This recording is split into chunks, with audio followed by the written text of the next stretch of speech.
¿Ahí? Ahí. Perfecto. Bien, vamos al inicio agradeciendo la presencia de todos ustedes. Yo creo que esto es realmente para nosotros un evento muy importante, porque con Mario nos hemos esforzado muchísimo en hacer este proyecto que realmente nos dio mucho trabajo, casi 2 años. Y la presencia de ustedes aquí la agradecemos enormemente. Yo creo que cualquier político se quisiera estar concurrencia, en realidad. Y doblemente agradecido, porque están ustedes y porque tenemos a 2 ilustres personajes del mundo cultural de Chile, quienes van a presentar nuestros libros, que son 2 distintos, que es Pauca Meae, escrito por Mario Meae, y Los Dulcamarios. Juan Antonio, para quienes no conocen lo mismo que Andrés, voy a hacer una pequeña introducción. Juan Antonio es periodista, un destacado periodista del diario Mercurio, crítico de ópera, es corresponsal de 2 revistas internacionales de ópera, es además académico de la Facultad de Artes de la Universidad UNIAC, además poeta, escritor y dramaturgo. Miren la cantidad de estrellas que tiene. Sus últimas creaciones en el área de dramaturgia tuvieron un éxito notable de público y de crítica tanto aquí como en Europa. Juan Antonio, bienvenido y gracias por compartir. Muchas gracias. Y a mi lado izquierdo, que espero no sea izquierdo realmente, está Andrés, nuestro querido amigo Andrés, que durante muchos años, más de 30 años, 34 para ser exacto, fue director absoluto del Teatro Municipal de Santiago. Los años que estuvo ahí, la gestión que hizo, fue reconocida no solo nacionalmente, sino que internacionalmente.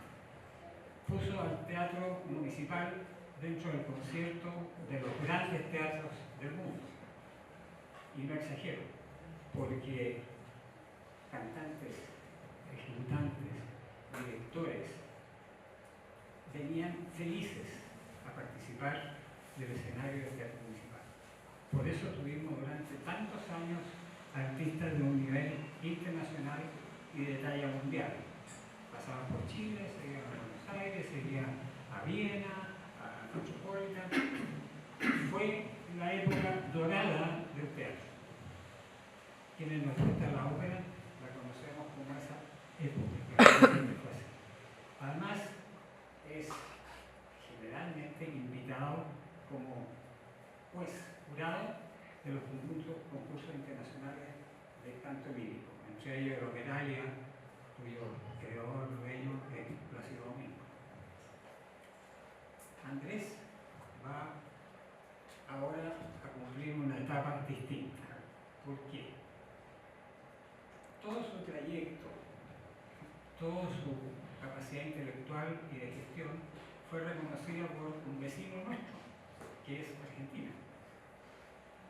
Y en este momento él ha sido nombrado director de la ópera del Teatro Colón de Buenos Aires. Nada menos. Un coliseo de ese volumen y de ese prestigio es una tarea difícil, especialmente teniendo en cuenta las condiciones económicas que tiene Argentina. Pero quienes conocemos a Andrés y sabemos su capacidad de gestión y enfrenta estos desafíos de una manera que, tal como lo hizo aquí en Chile, esperamos que lo haga ya y tendríamos que hacer. Así es que gracias Andrés por estar con nosotros. Ahora voy a dejar a mi tocayo y amigo Mario Jami para que diga algunas pocas palabras. Gracias. Sí, ¿Aprendido? sí. Quisiera comenzar por agradecer la presencia de tantos amigos, veo caras conocidas, amistades de toda la vida, e incluso un gran exalumno y amigo mío ahora, ignaciano. Y en realidad, para uno que ya está envejeciendo, y pasé de la tercera a la cuarta edad, es muy emocionante poder estar con todos ustedes aquí, acompañándome en este evento. Muchas de estas amistades son hechas a través de la ópera y otras personales de la vida entera. Así que les agradezco en primer lugar a todos ustedes el haber acompañado en estos momentos. En lo que me atañe personalmente con respecto a estos libros que estamos presentando hoy, quisiera también agradecer especialmente al querido amigo Francisco Forch por el entusiasmo que manifestó cuando recién le presenté este proyecto, y luego por su inapreciable e indispensable ayuda como lector, corrector y consejero a medida que iba presentándole los textos para su revisión. Miembros de la editorial Trayecto, con los cuales para mí fue un gusto trabajar y coordinar. Y para qué decir la presencia de Juanito, a quien conozco desde que antes que naciera, porque era amigo de sus padres, y lo he visto crecer física e intelectualmente a niveles estratosféricos. Y Andrés, por quien siento un tremendo respeto y cariño por su labor, que realmente es inigualable en el sentido de que, como dijo Mario, llevó al Teatro Municipal, que siempre estaba ahí, pero estaba marcando el paso. Lo llevó a niveles de reconocimiento internacional. Viéndolo de afuera, en los teatros diversos, cuando me preguntaban de dónde era, yo decía de Chile, me decían, Andrés Rodríguez. Conocido, respetado, admirado, y también ahora con un logro increíble, este nuevo nombramiento del Teatro Colón es realmente una noticia que ha hecho furor en el teatro, en el ambiente lírico internacional, muy importante. Así que quisiera que el primer aplauso fuera para él.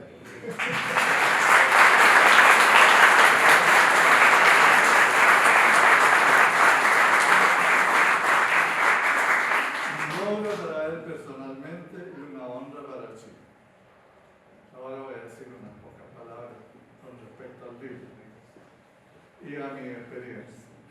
Por pura casualidad, mi entrada a las humanidades en el colegio coincidió con mi primera ópera en aquel ya muy lejano 1952. En el colegio, gracias a la presencia de mi querido profesor de francés, don Pablo Arena, comenzó mi adicción a la francofonía.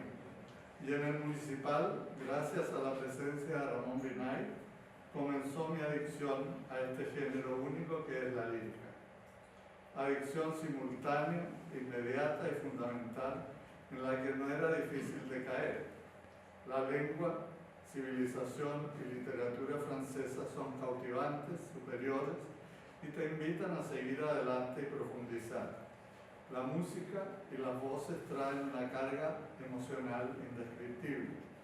Ambas adicciones, que pertenecen a la buena, pueden cambiarte la vida o por lo menos influenciarte en lo que vas a hacer con ella. Es cierto que la pasión por la francofonía no tiene necesidad de mayores explicaciones, pero tampoco las tuvo en mi experiencia mi pasión por la ópera, por la sencilla razón de que tuve la fortuna de vivir lo que ahora llamamos comúnmente su época de oro, de gloria, caracterizada por una plétora de voces excepcionales en todos los registros, de maestros que dirigían pero también concertaban, y por escenógrafos y regisseurs que innovaban sin perder el respeto por compositores y libretistas y sin ofender la inteligencia y el gusto del público. 20 años más tarde, y ya no por casualidad, comenzaba mi vida académica como profesor de literatura francesa y me iniciaba como crítico de espectáculos líricos y conferencistas. Nuestro diario El Mercurio cogió mis primeros artículos y el cuarto Congreso Verdiano en Chicago oyó mi primera ponencia a nivel internacional que se llamó Verdi en los últimos confines del Nuevo Mundo, o sea, Verdi en Chile. Había que ver modo de combinar ambas pasiones, y cuando me di cuenta de que tantas de mis óperas favoritas eran basadas en obras teatrales francesas, encontré la excusa perfecta para proponer al decanato un curso interdisciplinario en el que combinaba felizmente literatura y ópera. Una vez aprobado, pude por fin compartir con mis alumnos en el aula mis impresiones sobre la Bohème, Tosca, Norma, Los Puritanos, El Elixir de Amor, La Favorita, Rigoletto, La Traviata, El Barrio de Sevilla, La Boda de Fígaro, Manon, Carmen, etcétera, etcétera. Fue el periodo más productivo, feliz y satisfactorio de mi carrera académica, pues hacía lo que me gustaba y me gustaba lo que hacía. Y heme aquí, 7 décadas después de mi noviciado en las letras y la música, presentándoles este compendio de una cantidad de artículos, conferencias hechas y críticas publicadas cuya lectura espero sea de vuestro agrado, por nostalgia compartida para algunos y por novedad para otros. Le he puesto el título Pau Caméae, recordando un grupo de poemas de Víctor Hugo que forman parte del poemario Las Contemplaciones y que el poeta llamó así por tratarse de poesías muy íntimas en las que, en sus propias palabras, describía algo de lo mío. Así me ocurre con estas páginas que ahora me atrevo a entregarles. En los Dulcamarios, el segundo libro, fui únicamente responsable de los textos que explican las escenas ilustradas y que dan información específica sobre la ópera en cuestión. Vale decir, lo obvio. La labor creativa esta vez estuvo en manos de mi amigo Mario González, con quien además de esta colaboración profesional me une un lazo de estrecha amistad. Dicho esto, cedo la palabra. Muchas gracias.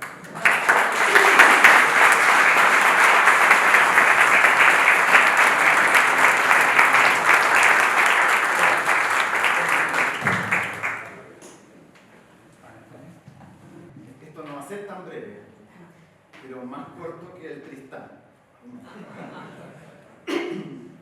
Bueno, esta es una oportunidad doble, dice, de un lado, celebrar la aparición de un nuevo hijo de Mario Hamlet Metz, porque los libros son hijos y unos hijos bien especiales, ya que aunque surgen en un momento determinado, son producto de una vida, y una vez surgidos, tienen existencia variada en cada lector posible y sufren muchas transformaciones.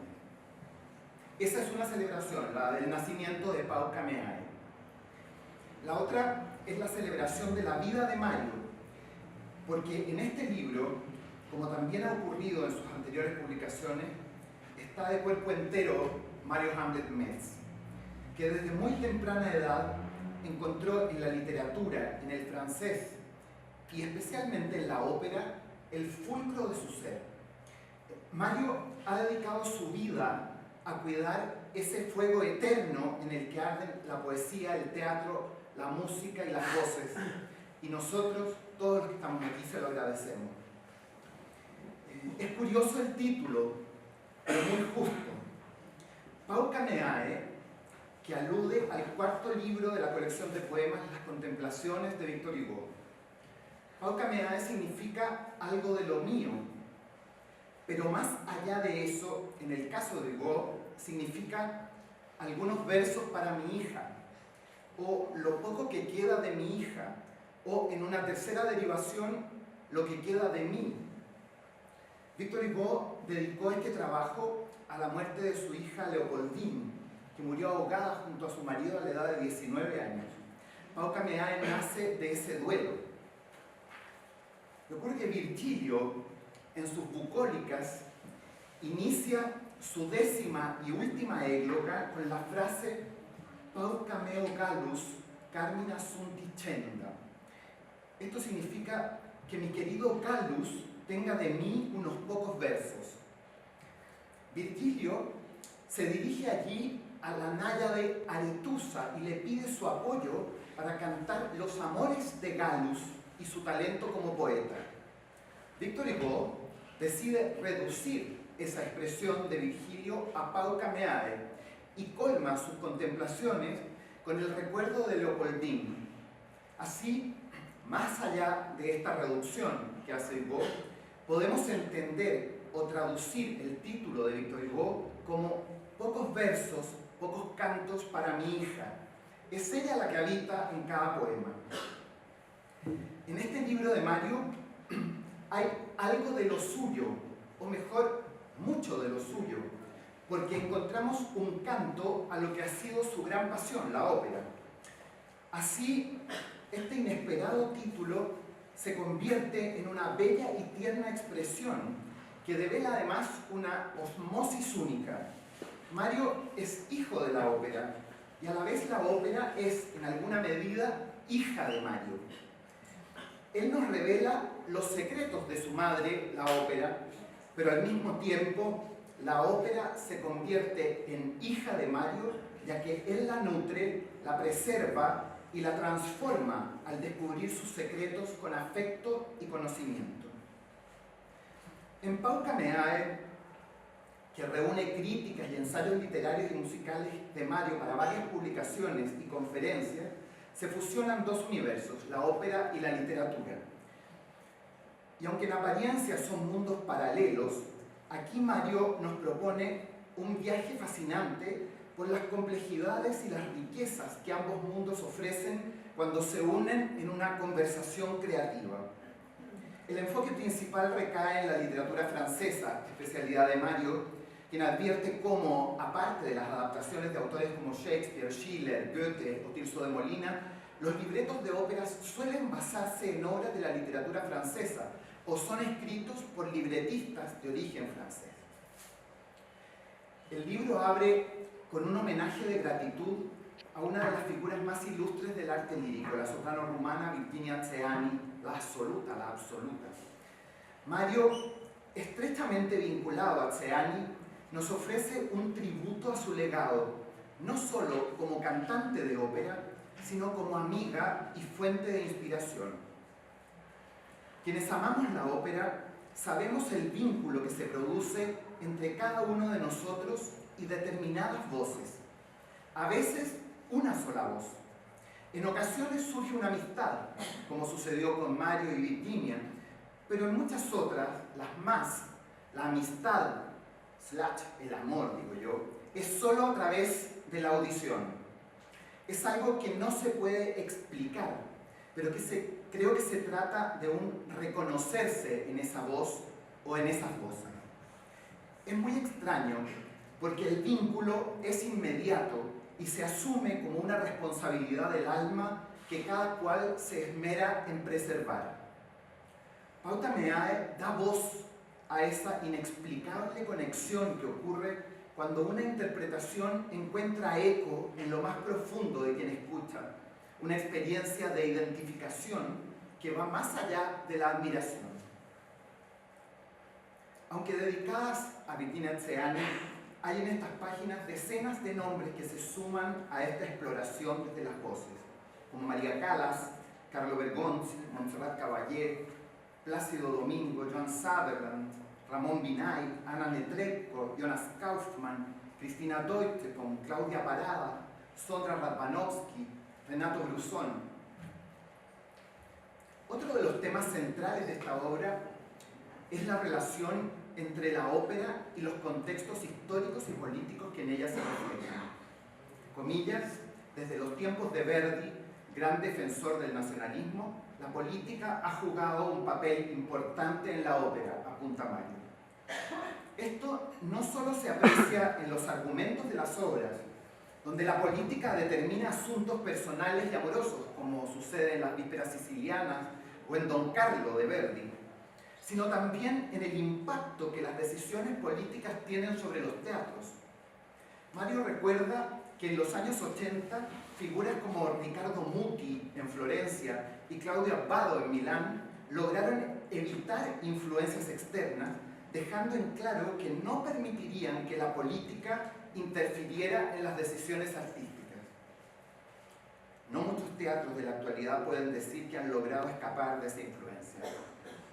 Ocurre que la ópera, al ser un símbolo poderoso de civilización y progreso, ha sido utilizada como fuente de legitimidad de regímenes de todo tipo que se han apropiado de ella incluso para fines electorales. Agrega Mario que, comillas, por fortuna, los espectadores siempre han dejado la política en el foyer, no siempre, han dejado la política en el foyer, pero ellos presentan otro tipo de problema, pues actúan como si el hecho de pagar por una entrada les diera el derecho a interrumpir el espectáculo en cualquier momento si las cosas no van conforme a su sensibilidad, gusto o sabiduría. Sabiduría entre comillas, dice Mario. Otro capítulo dedicado a la bohème describe la transición del realismo bohemio de París a la sensibilidad lírica de Puccini. Mario explora cómo el retrato literario de la vida de los jóvenes artistas en París, en la obra Escenas de la vida bohemia, cobra una dimensión imperecedera al ser transfigurado por la música. En esta sección, Mario examina de qué modo parejas de cantantes como María Callas y Giuseppe Di Stefano, o Mirella Freni y Plácido Domingo han encarnado estos personajes, enriqueciendo los roles de Rodolfo y Mimi con nuevas capas de emoción y significado. Un tema muy importante a la hora de observar a la ópera como género dramático y musical en constante renovación gracias a sus intérpretes. Y asunto clave cuando hoy las voces parecen estar relegadas a un segundo plano. El libro también ilumina figuras operísticas que simbolizan ideales de sacrificio y redención, como María Estuardo y Andrea Chenier, e incluso revisa adaptaciones fallidas, como el intento de Bellini de adaptar a Hernani de Victor Hugo, donde los desafíos del libreto fueron insuperables. De gran actualidad es la reflexión que Mario hace sobre el predominio actual de los directores de escena en el mundo de la ópera, un fenómeno que ha transformado radicalmente la forma en que experimentamos este arte. Y no es algo nuevo, desde los años 70 del siglo XX que esto avanza sin detenerse. El enfoque visual y escénico ha pasado a ocupar un lugar prominente, desplazando a un segundo plano a la música, el libreto y muchas veces a las voces. Si bien en el pasado la ópera se centraba en la interpretación vocal, en la actualidad asistimos a producciones donde la escenografía y las interpretaciones dramáticas de los directores de escena marcan la pauta, un conocimiento superficial. Este cambio de paradigma ha sido un arma de doble filo. Por un lado, habría permitido la renovación de algunas obras, pero por otro, ha tenido como resultado lesiones en la apreciación y la capacidad crítica del público, que hoy aplaude casi cualquier cosa, para felicidad de los teatros. Cada día más se desconocen los estilos y se pierde de vista el tipo de voz apta para tal o cual rol, con lo cual se diluye la esencia musical, dramática y expresiva de ese rol y por consiguiente de este repertorio. El autor nos invita a reflexionar sobre esta forma de evolución o involución, señalando que a esto se suma la falta de voces dramáticas y spinto en el panorama actual, lo que junto a la presión que los directores de escena ejercen sobre la narración visual ha alejado a muchos espectadores conocedores quienes buscan en la ópera una experiencia emocional profunda desde la interpretación vocal. Así, Pau Cameae es una obra que no solo ilumina algunas historias y secretos de la ópera, sino que también invita a considerar su futuro sobre el escenario y también desde el punto de vista de la valoración y el análisis intelectual. Mario, que vive y respira ópera, nos recuerda que la ópera es un misterio, quizás el mayor misterio del arte, incomprensible para muchos. Es un género que abre el imaginario a posibilidades infinitas desde el momento en que sus héroes o heroínas deben morir cantando sobre agudos o haciendo pianísimos ante un público que acepta sin discutir que alguien cante mientras busca a oscuras la llave de una puerta o mientras se prepara para ser decapitado. Un arte que año tras año conquista nuevos fieles que asumen la ópera como si de una religión se tratara. Lo cierto es que la ópera modifica la vida de aquellos a los que conquista al punto de convertirlos en seres que piensan, sueñan, hablan y leen en relación con el arte que los gobierna. No es por nada que el tenor Jonas Kaufmann dice que la ópera es más importante para quienes la aman que el pan de cada día. Eso Mario lo sabe muy bien y también muchos de los que aquí estamos. Muchas gracias.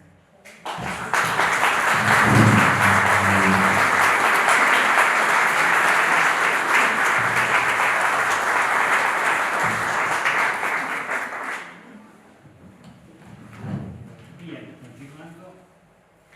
En realidad yo escucho esta evidencia y yo digo, ¿cómo llegué yo aquí? ¿Qué hago aquí? Vamos a hablar de los dulcamarios. Es un proyecto que se inició hace 2 años ya. Fue difícil, fue complejo, más aún por la distancia, porque Mario vive en Estados Unidos. Entonces, este trabajo requirió de mucha revisión. Yo pienso y digo, bueno, ya está aquí la publicación. ¿Qué diría el manuscrito? Finalmente mía la copia, ¿cierto? ¿O qué diría Norma? Y me aman al fin tu ser. Ese lenguaje operístico, el lenguaje operístico que es música, es ingenio, es creación y estimula todos los sentidos. La primera publicación yo fui un acompañante como el arroz, digamos, en un plato, del trabajo que hizo Mario en una obra estupenda que se llamaba Divertimento para operáticos, entusiastas, conocedores y los que dominan el tema. Ahí yo lo acompañé con algunas ilustraciones muy humorísticas, si se quiere, casi como caricatura. Y estas son muy distintas, son más formales. ¿Y cuál es la idea de este libro? Este libro nace pensando en cómo se compone una ópera. Una ópera necesita un libretista y un músico, ¿cierto? Aquí tenemos un libretista que es Mario y el músico se reemplazó por un ilustrador que soy yo. Entonces llegamos a esta ópera que en esencia es como un comparativo con la creación de una obra maestra, sin pretender convertirlo en una obra maestra, por supuesto. Pero con el tiempo nos fuimos dando cuenta que, bueno, una imagen vale por 1000 palabras, ¿cierto? Y optamos por hacer esto como una especie de flash en un escenario de ópera.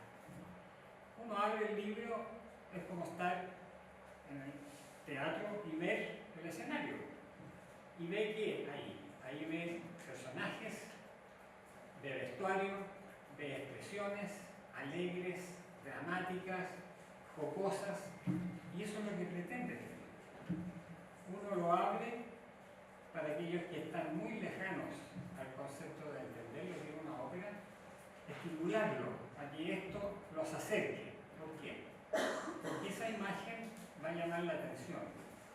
Y uno lee, página izquierda, justamente la descripción de esa escena, donde habla del título que representa esa escena.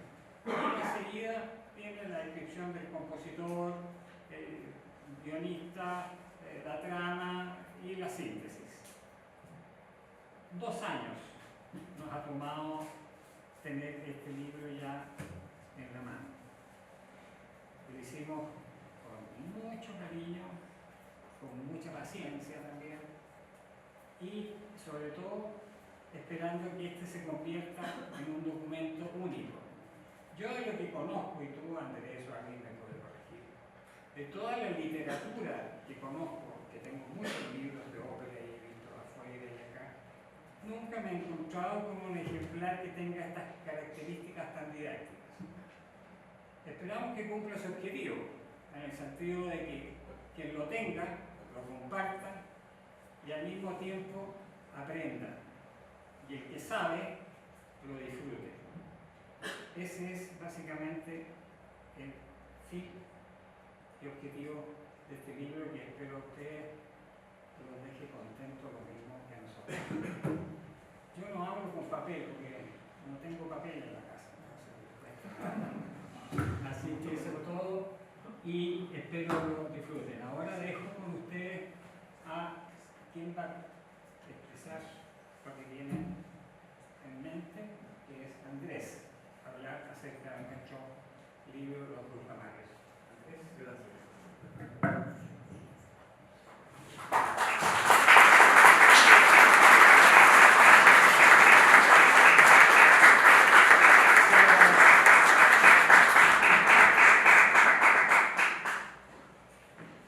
Mario Hamlet Metz y el artista plástico Mario González Avario comparten un gran amor por la ópera y un conocimiento profundo de este género inagotable, como también lo ha expresado Juan Antonio. Género que a lo largo de los siglos ha originado ríos de literatura a su respecto, que siguen fluyendo, aunque periódicamente se alcen voces que proclaman su muerte. No hay escasez de obras antiguas o nuevas sobre la ópera. Sin intimidarse por esa abundancia, ambos Marios presentaron en 2021 una primera colaboración, un sabroso volumen titulado Divertimento para operáticos, iniciados y novicios, en el que plantearon una jocosa extensión de las tramas de una veintena de óperas, imaginando fantasiosas peripecias de sus personajes más allá de lo concebido por los autores literarios y los libretistas. La buena acogida que encontraron los movió a esta segunda aventura parecida, que cristaliza en el libro que hoy se entrega al público. Esta vez quisieron que muy breves citas, apenas unas pocas palabras tomadas textualmente de los libretos, dieran pie para resumir en mínimas líneas una escena decidora de la trama de un centenar de óperas, algunas no incluidas en el repertorio más habitual. Tarea esta que demandó considerable esfuerzo por la complejidad o incluso el enrevesamiento de muchos argumentos operáticos, más aún con lo que decía Mario, con la distancia que lo separaba a un dulcamario del otro dulcamario en los Estados Unidos. Cada una de estas brevísimas síntesis va acompañada por su propia ilustración.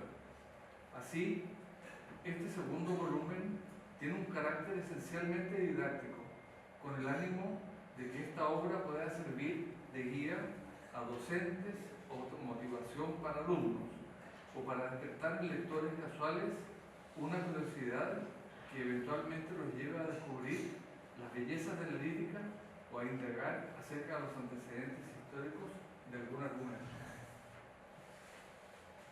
Hacemos votos porque esa aspiración se cumpla. Por de pronto, sí podemos anticipar que su lectura brindará agrado a quienes ya son gustadores del género lírico. Desde luego, ya lo brindan por sí solas las ilustraciones. Además, sin perjuicio de la seriedad del propósito expresado por los autores, apoyado en el acervo literario del profesor Hamlet Metz y manifiesto en la sucinta pero sustanciosa introducción, el tono general de la obra no excluye el humor, como nos va a explicar en unos momentos más. Este se trasluce en no pocas citas y comentarios, así como, por cierto, en el título que los autores eligieron para este manual con imágenes para descubrir la ópera. Ya al llamarlo los dulcamarios, están dejando de lado cualquier solemnidad y riéndose de la confusión de sus nombres de pila con el del supuesto doctor ambulante del Amor de Donizetti. Yo siempre, el libro llegó a mis manos y decía cuánto se habría reído Rossini al haberse encontrado con un nombre tan ingenioso como el que lleva este título. Podemos unirnos tranquilamente a esa risa mientras aprendemos no poco de estas páginas ilustradas por el saber de Mario Hamlet y por el arte de Mario González. Les agradecemos esta obra y les deseamos renovado éxito. En este libro tenemos el resumen de 105 títulos líricos de 46 compositores diferentes. Y en las ilustraciones yo me permitiría agregar que acá hay una rememoranza a lo que con tanto cariño y con tanto trabajo hicieron en su momento los libretistas junto con el compositor. Hoy día, si nosotros decimos, miramos una de estas páginas y vemos, por ejemplo, la ilustración de Romeo y Julieta de Charles Gounod o la de Rigoletto de Giuseppe Verdi, claro, uno dice, esto es lo que uno quisiera ver sobre el escenario. Lamentablemente no es algo que uno vea con frecuencia en estos días, por el contrario, como decía Juan Antonio tan sabiamente, aquí se apuesta al shock, a contravenir la voluntad del público, pero si se hace como en Alemania de vez en cuando alguna apuesta que tenga algún sabor a tradición, también la gente contraria se vuelve y los abucheos son igualmente para una persona que, por ejemplo, que imite el estilo de Franco Sefirelli, de Hugo de Anna o todos los grandes realistas, ¿no? Sin embargo, yo creo que estas cosas son modas, las modas pasan, en algún momento esto va a volver a su cauce normal y la gente que verdaderamente admira, quiere la música, el teatro y la conjunción de todos estos factores que se hacen sobre la escena cuando se monta una ópera, yo creo que van a encontrarse con un gran cauce y con la satisfacción inmensa que produce el placer de escuchar y de ver buena ópera. En el libro que comentamos, por ejemplo, tiene algunas notas que son muy ilustrativas. Por ejemplo, en la boda de Fígaro, Mario se refiere, dice, un número repetido, 20. Un número común que se da en muchas óperas. A mí me llamó la atención cuando lo vi porque es una apreciación realmente extraordinaria. 20. Fígaro toma las medidas al espacio que ocupará su lecho matrimonial en la boda de Fígaro. 20 escudos de oro, el honorario de Sparafucile que le cobra a Rigoletto. 20 escudos normales, el aliciente para inscribirse en el regimiento que Belcore le pide a Nemorino en el Lice de Amor. 20 Luises, 20 Luigi, es todo el dinero que le queda a la empobrecida Violeta Valerí. En fin, el cónsul Charles se equivoca pensando que Madame Butterfly ya tiene 20 años y a los 20 ya no se vuelve, razona la epicuria manual. En fin, detalles como estos los vamos a encontrar en la lectura detallada y minuciosa de este texto, que a mí me encantaría realmente que las autoridades del Ministerio de Educación lo conocieran y lo repartieran dentro de los centenares de libros que se reparten año a año en los colegios para acrecentar su biblioteca. Pero claro, la asignatura de educación musical hoy día es una asignatura que está muy empobrecida en todos los colegios, no termina hasta cuarto medio, en la educación media, sino que un poco antes se hace optativa, y yo espero que este libro venga de alguna manera que venga a satisfacer y a suplir esa carencia de la formación musical, porque nosotros cuando partimos con la ópera, Mario antes que yo partí como a los 15 o 16 años, yo no encuentro esa fuente permanente, profunda, entretenida, cautivante, enriquecedora, estremecedora también, que podamos transmitirle algo de lo que contiene este libro a mucha gente. Cuando yo veo algunas frases, no son piurré, son dio, o sea, vamos a ver inmediatamente la imagen de Nabucco, ¿no? cuando pierde la cabeza, llevado más allá de lo que él piensa por la soberbia, ¿no? Porque se creía la persona maravillosa, o la santa terra oggi nostra sarà, de y Lombardo la rima corchada de verde, uno se ve inmediatamente la imagen de los lombardos. Bueno, hicimos una puesta en Santiago y anteriormente la famosa puesta en la Scala de Milán que sirvió de inspiración a la puesta chilena. En fin, Quimiquiama de Rigoletto, uno inmediatamente dice, uno asocia esta palabra con la escena. Entonces, esto es un permanente rememorar, redescubrir, refrescar la memoria con todo esto que contiene este libro y que con las ilustraciones de Mario, que son realmente maravillosas, permiten recrear un mundo en el cual los que amamos la ópera vivimos muchas veces, por muchas horas y por mucho tiempo. Muchas gracias.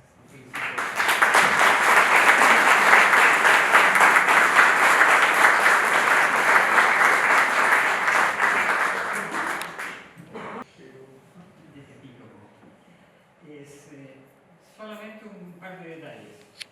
Quien vea este libro, cuando vea Enrique VIII que viene saliendo de su castillo, va a ver que es el Palacio de Hannover, ¿cierto?